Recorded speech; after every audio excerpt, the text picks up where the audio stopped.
अपनी आजादी को हम हरगिज भुला सकते नहीं। सर कटा सकते हैं लेकिन सर झुका सकते नहीं। अपनी आजादी को हम हरगिज भुला सकते नहीं। प्यारे प्यारे दर्शकों का हमारे प्रोग्राम कवि और उसकी कृति में आपका स्वागत है। पुनः एक बार आपने मेरे इस गीत का मंतव्य समझ लिया होगा। बात आजादी की हो रही है, बात स्वतंत्रता की हो रही है। पराधीनता से स्वतंत्रता की तरफ जब भारत बढ़ता है, भारत जब स्वतंत्र होता है, स्वतंत्र होता है, अपना देश, अपनी हवा, अपनी फिजा सब खुला होता है, भारतीयों के लिए ही भारत देश जब हो जाता है, तो उस समय ये गीत हर मन गाता है कि अपनी आज़ादी को हम हरगिज भुला सकते नहीं। क्यों? क्योंकि ये जो आज़ादी है ये हमारे शहीदों के द्वारा दी हुई आज़ादी है। पुनः एक बार फिर हमारे जनाब राजेंद्र गोपाल व्यास जी का स्वागत करते हैं प्रोग्राम कवि और उसकी कृति में। व्यास जी आपका बहुत बहुत स्वागत है। आनंद आ गया। बात चल रही है आज़ादी की जी।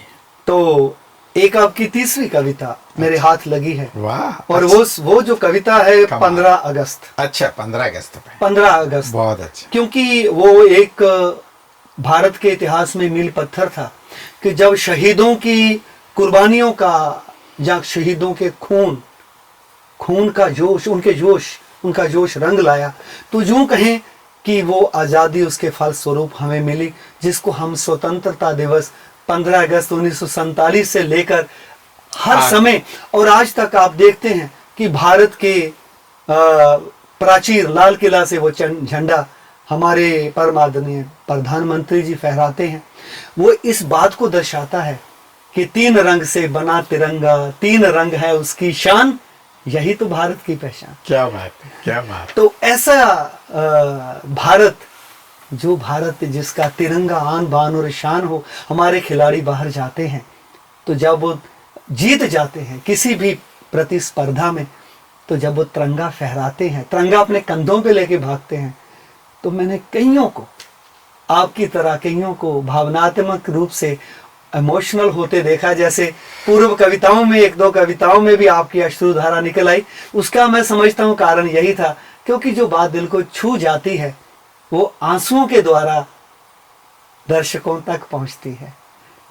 तो चलते हैं स्वतंत्रता दिवस की 15 अगस्त की आपकी कविता का आगाज करते हैं। मुझे भी आपके मुख से मेरी कविता सुनने में बड़ा आनंद आता है। देता हूं अब श्रद्धांजलि मैं उन शहीदों को। वाह, 15 अगस्त की बात। हाँ। आपने शुरुआत ही श्रद्धांजलि शहीदों से किया है। जी सर, क्योंकि शहीदों के कारण ही तो ये उत्सव मनाया जा रहा है। देता हूं अब श्रद्धांजलि मैं उन शहीदों को, दोहराएगी ये पीढ़ियां उनकी उम्मीदों को। हाँ। दोहराएंगी ये पीढ़ियां उनकी उम्मीदों को। हाँ, वो क्या उम्मीदें उनकी उम्मीदें थी कि भारत स्वतंत्र हो जाए, गुलामी की जंजीरों से बाहर। ये उनकी उम्मीदें थी। हम रहे ना रहे, हाँ, लेकिन मेरा भारत स्वतंत्र होना चाहिए। देता हूं अब श्रद्धांजलि मैं उन शहीदों को, दोहराएंगी ये पीढ़ियां उन उम्मीदों को, जिनकी दुआ से देश ने ली आजादी की सांस। हाँ, केवल हम ही सांस नहीं ले रहे, हम सांस ले रहे हैं गुलामी की। मैं चाहता हूं मेरा देश भी श्वास ले, किसकी? स्वतंत्रता की। इसलिए ये इसमें शिल्प अलग आया है। जिनकी दुआ से देश ने ली आजादी की सांस, वो नींव के पत्थर बने और हम बने आकाश। वाह वाह वाह वाह। प्रश्न ये नहीं कि कविता कितनी लंबी है, प्रश्न ये है सर कि ये आपकी कविता गगनचुंबी है। जी जी, गगनचुंबी है। ये लंबाई की जरूरत, ऊंचाई कितनी है? तो ये इसमें आप देखिएगा, मैं इसको गा के सुनाता हूं। मैं जब 6ठी क्लास में था सर, तो सबसे पहले ध्वजारोहण के लिए, हमीरगढ़ का रहने वाला हूँ, भीलवाड़ा जिला राजस्थान का बढ़िया जिला है जी। और हमीरगढ़ एक कस्बे में जब मैं सेकेंडरी स्कूल में 6ठी क्लास में गया, तो मुझे अच्छी तरह से याद है सर कि एक बार जो ध्वज वहां लगाया गया, उसकी गरारी से वो रस्सी उतर गई और लंबा वो जो है पोल बहुत लंबा था। अब कैसे पहुंचे? तो मैं सबसे छोटा बच्चा था, मेरा कॉन्फिडेंस ऐसा था कि ऐसे जैसे मेंढक चढ़े ना, ऐसे मैं ऊपर चढ़ गया और एक हाथ से पोल पकड़ के मैंने, और इतनी ऊंचाई थी सर, थोड़ी देर तो मैं डर सा गया कि मैं छूट गया, तो मैंने कहा छूट गए तो भी राष्ट्र के लिए काम आ जाएंगे, ये जज्बात मेरे छठी क्लास में थे सर। और वो गरारी वो रस्सी चढ़ा के जब मैं उतरा, तब से मुझे याद है कि जब भी 15 अगस्त और 26 जनवरी होती, और आपको सुन के आश्चर्य होगा कि 3 अप्रैल 89 को जब मुझे नेशनल अवार्ड मिला जी, तो सर लाल किले का फंक्शन देखने का भी मुझे अवसर मिला। अरे वाह, बहुत बड़ी बात है मेरे लिए। जो लोग जी, जी, अपने जी, टेलीविजन जी, सेट के जी, माध्यम से जी जी जी जी, तो भारत सरकार ने, दर्शकों को मैं ये बता दूं जी कि हमारे राजेंद्र गोपाल व्यास जी ये वाहिद एक इतने नामवर, इतने नामचीन कवि हैं। बहुत चंद कवियों को ये मान सम्मान मिलता है कि जिनको महामहिम राष्ट्रपति के द्वारा नवाजित किया जाए, राष्ट्रीय पुरस्कार के द्वारा। बिल्कुल, बिल्कुल। तो आपकी कविताओं की कितनी, मैंने जैसे जिक्र किया कि गगनचुंबी आपकी कविताएं हैं जो गगन की बात करती हैं, जो इंसान के लगन की, देश के साथ लगन की बात करती हैं। तो तरन्नुम में मैं सुनाता हूँ। देखिए बड़ी अच्छी पंक्तियां। देता हूँ अब श्रद्धांजलि, देता हूँ अब श्रद्धांजलि मैं उन शहीदों को। वाह क्या बात। देता हूँ अब श्रद्धांजलि में उन शहीदों को, वाह जी वाह। दोहराएगी ये पीढ़ियां उनकी उम्मीदों को, दोहराएंगे जिनकी दुआ से देश ने लिया आजादी की सांस। फिर से, वो नींव के पत्थर बने और हम बने आकाश। वे 47 के पहले वो ईंटें नींव में चली गई और हम कंगारे पर रोशन हो रहे हैं भाई जी। तो ये जिनकी दुआ से, एक बार पढ़ दीजिए दोबारा। देता हूँ अब श्रद्धांजलि में उन शहीदों को, दोहराएगी ये पीढ़ियां उनकी उम्मीदों को, जिनकी दुआ से देश ने लिया आजादी की सांस। वो नींव के पत्थर बने और हम बने आकाश। वो नींव के पत्थर बने और हम बने आकाश। इसलिए उन नींव की ईंटों को, ये जो आप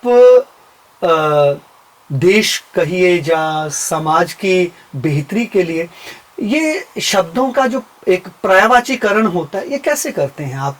वो नींव के पत्थर बने और हम बने आकाश। हमने महसूस किया ना सर, मतलब एक को आपने गहराई दी है और दूसरे को ऊंचाई दी है। जी, कारण के एक सिक्के के दो पहलू होते हैं भाई। इधर अशोक चिन्ह है, पीछे रिजर्व बैंक ऑफ इंडिया की छाप होती है। तो हमारे यहाँ ये द्वैत कहलाता है। जब द्वैत को मिला दिया जाता है तो वेदांत में उसको अद्वैत कहा। तो ये सब इंटरेक्शन है।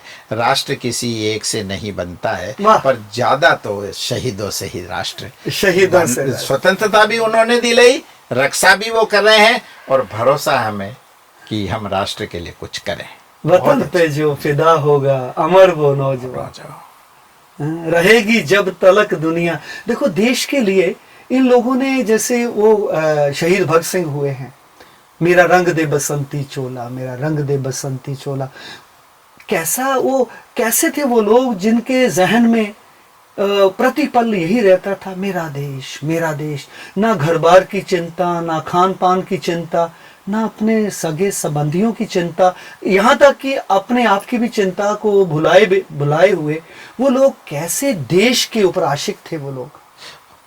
ओम जी भाई साहब, मुझे तो ये तो आप मानते हैं कि हम पिछले जन्म में मृत्यु को प्राप्त किए, इसलिए ये नया जन्म आया। मुझे तो लगता मैं किसी जन्म में गजब का सैनिक रहा हूँगा, वरना ये जो संस्कारों के बीज सैनिकों की तरफ और उसके मनोविज्ञान का रेखांकन, अगर मैं सैनिक नहीं रहा होता ना तो ये बीज, क्योंकि ये जो पंक्ति है वो नींव के पत्थर बने और हम बने आकाश। हाँ। ये तो कोई प्रबुद्ध आप जैसा कोई बहुत जो जिसके खून में, हाँ, जिसके अंदर कण कण में, जिसके नस नस में देशभक्ति रची बसी। हो सकता मैं नींव का पत्थर रहा हूँ सैनिक के रूप में, इसलिए आज गगनचुंबी कवि के रूप में अभ्युदय हुआ। अब पहले सैनिक था, शायद अब के कवि बन गया मैं राष्ट्र की सेवा के लिए। चलो आगे चलिएगा। आगे दूसरा जी, स्वर मर चुके हैं आज, स्वर मर चुके हैं आज, मशीनों का शोर है। वाह। है रात भी अंधियारी और दूर भोर है। वाह। स्वर मर चुके हैं आज, मशीनों का शोर है रात भी अंधियारी और दूर भोर है। तो कौन इसकी आन पे अब मिटेगा जिएगा? और कौन इसकी आन पे अब मिट के जिएगा, कौन बोलो शिव है जो इस विष को पिए। अभी देश जिस हालात से गुजर रहा सर, आप देखिएगा। अच्छा, जी। आप उस नीलकंठ को ढूंढ रहे हैं। हाँ, कौन है जो वमन नहीं करेगा और अंदर नहीं उतारेगा। मैं अन्यथा नहीं ले, तो इसमें इशारा मोदी जी के जैसी हस्तियों के लिए किया मैंने बहुत बारीकी से, और इसको विरोधी भी मानते हैं इस चीज को। कितने हालात, कॉन्स्टिट्यूशन के कितने अमेंडमेंट, तुलनात्मक नहीं पर साफ 12-15 साल से देश एक नई तरह की खुशबू और हवा में जिंदा रहना शुरू कर रहा। मैं गा के सुनाता हूँ, आपको बहुत अच्छा लगेगा। पहली पंक्ति क्या सर? स्वर मर चुके, सुनिएगा। स्वर मर चुके हैं आज मशीनों का शोर है। हाँ, पहले आर्टिस्ट आते थे सर, किसी गायक के साथ हम अपने गुरु पेन ड्राइव आए, नहीं पहले म्यूजिशियन चलते थे साथ। बिल्कुल, उनकी सेवा उनकी रिहर्सल होती थी, उनके रख रखाव हमको सिखाया जाता। आजकल और कितने लोगों का कितने लोगों की आजीविका चलती थी, है ना? जी जी जी। तो बहुत अलग आज मशीनीकरण हो गया सर। स्वर मर चुके हैं आज मशीनों का शोर है रात भी अंधियारी और दूर भोर है। सुख तो आया पर आनंद नहीं आ रहा। आगे क्या है? तो कौन इसकी आन पे अब मिट के, तो कौन इसकी आन पे अब मिट के जिएगा। पहले मिटना पड़ता सर, सेवा करनी पड़ती, फिर जिंदगी शुरू होती है। लोग तो बिना मिटे उपलब्धि चाहते हैं सर, ऐसा नहीं होगा। लोग मिटा के जीना चाहते हैं। लोग कहते मिटना नहीं है, मिटाना है, मिटाना है। वो कहते कि नहीं, मुझे व्यास जी की लकीरों को मिटाना है। ओम प्रकाश चाहता है कि मुझे कवि बनना है, कि आपसे भी उम्दा कवि बनना है। हसरत इतनी गहराई तक नकारात्मकता समाज में आ गई है। बड़ी बात कर रहे हैं। हित अहित, वो जो लोग कहते हैं कि भगवान मुझे अपनों से बचाना, गैरों से निपट लूंगा। तो ये आपके शब्द जो अभी कह रहे हैं कि है रात भी अंधियारी और दूर भोर है, तो कौन इनकी आन पे अब मिट के जिएगा। तो कौन बोलो देखो इसकी, क्या है लाइन? तो कौन इनकी आन पे अब मिट के जिएगा। तो कौन इनकी आन पे अब मिट के जिएगा। अरे कौन बोलो शिव है जो इस विष को पिएगा। शिव कोई नहीं बनना चाहता, सब ब्रह्मा और विष्णु बनना चाहते हैं सर। शंकर बनने के लिए विष धारण करना पड़ता, कंठ, तब नीलकंठ कहलाता। वो न बाहर कह सकता है न अंदर उतार सकता है।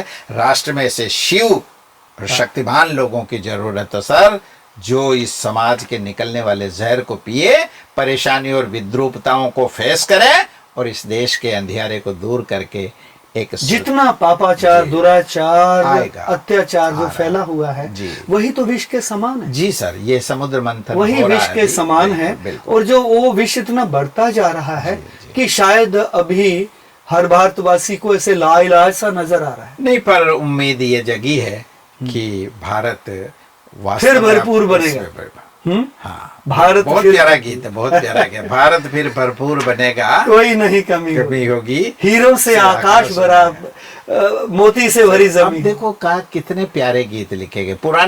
पुराने लोगों ने हिमालय के लिए, समुद्र के लिए, खड़ा हिमालय बता रहा है डरो ना आंधी पानी से, या झंडे के लिए दिया राष्ट्र प्रेम का कि हम इसकी आन बान शान पे मर जाएंगे। तो भाग्यशाली लोग हैं जिन्होंने अपनी इस आर्यावर्ते भरतखंडे, इस जम्मू द्वीपे आर्यावर्ते भरतखंडे, इस दिव्य जहाँ देवता जन्म लेते, जहाँ अवतार का प्राकट्य होता हो, और जो है ये देवभूमि है। देखो, मैं समझता हूँ व्यास जी कि इस भारत में प्रतिदिन कहाँ ना कहाँ अनेक यज्ञ, भंडारे, जागरण। आप देखिए कि विश्व में कहीं और अगर हम भेंट करें किसी और देश की, तो भारत को ही तो माँ कहा गया। बहुत बड़ी बात, मदर कंट्री भारत को कहा, बिल्कुल कहा है ना। आपने एक भारत माता कविता भी है, शायद उसकी वो रिकॉर्डिंग हो चुकी है, दर्शकों तक शायद पहुंच चुकी है। तो आपने उस भारत माता, है ना, मैं भारत माता सुन नौजवान। तो इतना जो जज्बा आपने माँ भारती के लिए दिया है, और समय ने भी अभी इशारा किया है जी, समझ गया कि रुक जाओ जाने वाले रुक जाओ। अभी नहीं। पुनः आपसे मिलेंगे बहुत अच्छा। और सुंदर आपकी स्वर लहरियों के साथ। तब तक मैं ओम प्रकाश शर्मा और हमारे दर्शक आपसे कुछ समय के लिए हम इसे यहाँ ही विराम देते हैं। अच्छा आप लगा। हमारे प्रोग्राम में आए, बहुत बहुत धन्यवाद।